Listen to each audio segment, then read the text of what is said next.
Hey guys, cook with সোনালি চ্যানেলে সকলকে স্বাগত। আজকে আমি বানাচ্ছি একদম ঘরোয়া স্টাইলে চিংড়ি মাছ দিয়ে এঁচোড়ের তরকারি। এঁচোড় আর চিংড়ির কম্বিনেশনটা খুব সুস্বাদু এবং পুষ্টিকর। গরম ভাতের সাথে যেমন ভালো লাগবে, তেমনি কিন্তু রুটির সাথে খেলেও মন ভরে যাবে। তো চলুন দেখে নেওয়া যাক আজকের রেসিপি। এখানে আমি একটা কাঁচা কাঁঠালকে কেটে এরকম ছোট ছোট পিস করে নিয়েছি। এখন এটাকে খুব ভালো করে ধুয়ে সেদ্ধ করতে দেব। এখানে একটা প্রেশার কুকার নিয়ে নিয়েছি, আর প্রেশার কুকারের মধ্যে এই কাঁচা এঁচোড়গুলো দিয়ে দিচ্ছি, আর এর মধ্যে দিয়ে দিচ্ছি একটু পরিমাণ মতো জল, দিয়ে দেবো একটু স্বাদ মতো নুন, আর হালকা একটু হলুদের গুঁড়ো।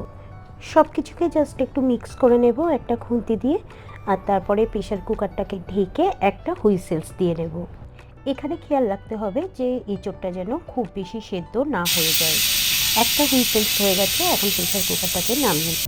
আর এদিকে একটা কড়াই নিয়ে নিয়েছি, কড়াইয়ের মধ্যে দিয়ে দিচ্ছি একটু পরিমাণ মতো সর্ষে, আর তেলটা হালকা গরম হয়ে গেলেই এর মধ্যে দিয়ে দিচ্ছি একটু কয়েক পিস আলু, আর আলুর মধ্যে দিয়ে দিচ্ছি একটু হলুদের গুঁড়ো, আর দিয়ে দেবো পরিমাণ মতো নুন।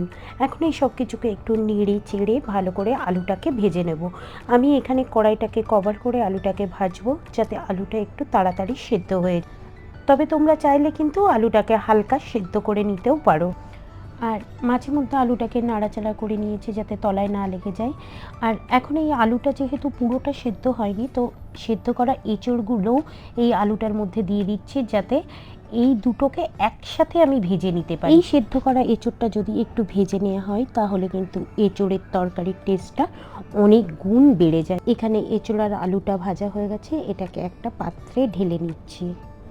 আবার এই সেম কড়াইতে আমি একটু তেল দিয়ে দিচ্ছি, তেলটাকে হালকা গরম করে নেব। এদিকে নিয়ে নিয়েছি 250 গ্রাম মতো চিংড়ি মাছ। চিংড়ি মাছের মধ্যে দিয়ে দিচ্ছি একটু নুন আর পরিমাণ মতো হলুদ গুঁড়ো। এই নুন আর হলুদ দিয়ে চিংড়ি মাছটাকে কিন্তু খুব ভালো করে মেখে নেব। এখন এই চিংড়ি মাছটাকে গরম তেলের মধ্যে দিয়ে হালকা করে ভেজে নেব। তবে খুব বেশি ভাজতে হবে না, একদম হালকা করে ভাজবো, যাতে চিংড়ি মাছটা নরমও থাকে অথচ খুব বেশি ভাজাও না হয়। চিংড়ি মাছটা হালকা ভাজা হয়ে গেছে, এখন এগুলোকে একটা পাত্রে তুলে নেব। আর এই গরম তেলের মধ্যে আমি দিয়ে দেব একটু গোটা জিরে, দালচিনি, এলাচ, শুকনো লঙ্কা, তেজপাতা।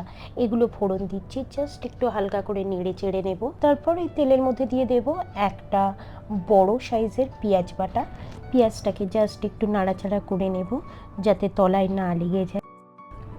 পেঁয়াজটা নেড়ে চেড়ে নেওয়ার পরে এর মধ্যে দিয়ে দিচ্ছি 1 টেবিল চামচ জিরে বাটা, 1 টেবিল চামচ আদা বাটা, 1 টেবিল চামচ কাঁচা লঙ্কা বাটা, পরিমাণ মতো হলুদ গুঁড়ো, তার সাথে দিয়ে দেব পরিমাণ মতো লঙ্কার গুঁড়ো, আর একটু দিয়ে দিচ্ছি ধনের গুঁড়ো। আমি যেহেতু জিরে বাটা ইউজ করেছি, তাই জন্য জিরে দিলাম না। সামান্য একটু জল দিয়ে মশলাটাকে খুব ভালো করে কষিয়ে নেব। আর মশলাটা একটু নেড়ে চেড়ে নিয়ে এর মধ্যে দিয়ে দিচ্ছি একটু পরিমাণ মতো নুন আর স্বাদ মতো চিনি, আর দিয়ে দেবো একটা মিডিয়াম সাইজের টমেটো বাটা। আর এখন এই মশলাটাকে খুব ভালো করে কষিয়ে নেব। এই মশলাটা ততক্ষণ কষাতে হবে যতক্ষণ না মশলা থেকে তেল বের হচ্ছে।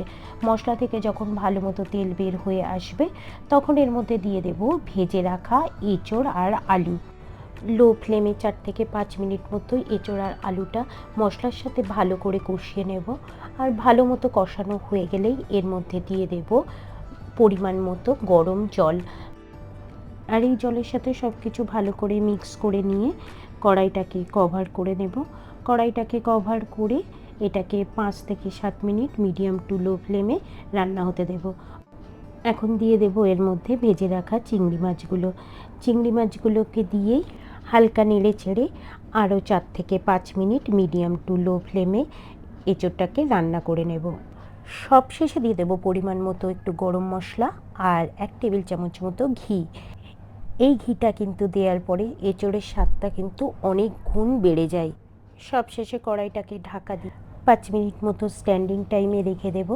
তারপরে 5 মিনিট পরে তুলে এঁচোড়টাকে সার্ভ করব। এই এঁচোড়টা কিন্তু দেখতে যেমন সুন্দর হয়েছে, খেতেও কিন্তু অত্যন্ত সুস্বাদু। গরম ভাত বা রুটি যে কোনো কিছুর সাথেই এটা কিন্তু খেতে খুব ভালো লাগবে। আচ্ছা, তাহলে এই পর্যন্তই। আবার ফিরে আসবো নতুন কোনো রেসিপির সাথে।